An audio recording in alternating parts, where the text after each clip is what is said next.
Siamo su Y9, una delle barche più rappresentative della nuova stagione. Arriva dalla Germania, dal cantiere di Michael Schmidt, un grande costruttore di barche che dopo essersi dedicato alla regata, erano sue le barche per la squadra tedesca dell'Admiralscup, ha inventato il gruppo Hanse e ora questo cantiere che si dedica a barche di grande qualità. Y9, un 27 metri e 40, un concentrato di tecnologia fatta per navigare. Grandi spazi all'esterno, grandi all'interno e soluzioni sostenibili.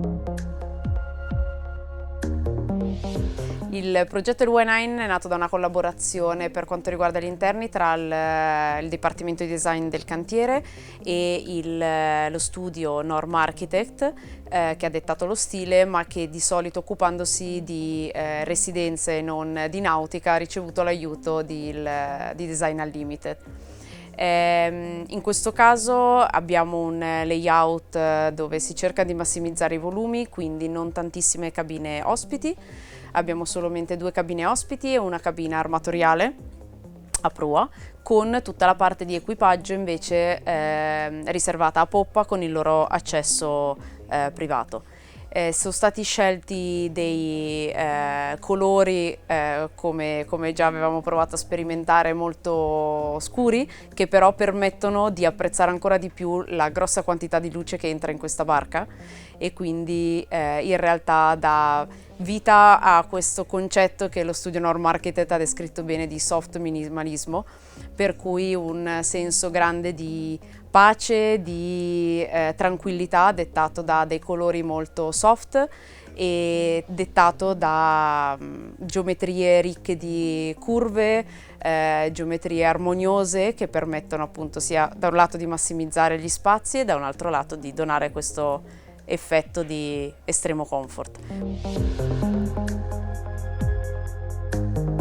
È un concentrato di tecnologie e molte cose sono dedicate alla sostenibilità. Ci sono i pannelli solari, la propulsione avviene attraverso 2 motori tradizionali diesel, ben 2 motori con 2 eliche, ma c'è un idrogeneratore con un'elica dedicata per produrre tensione, corrente elettrica.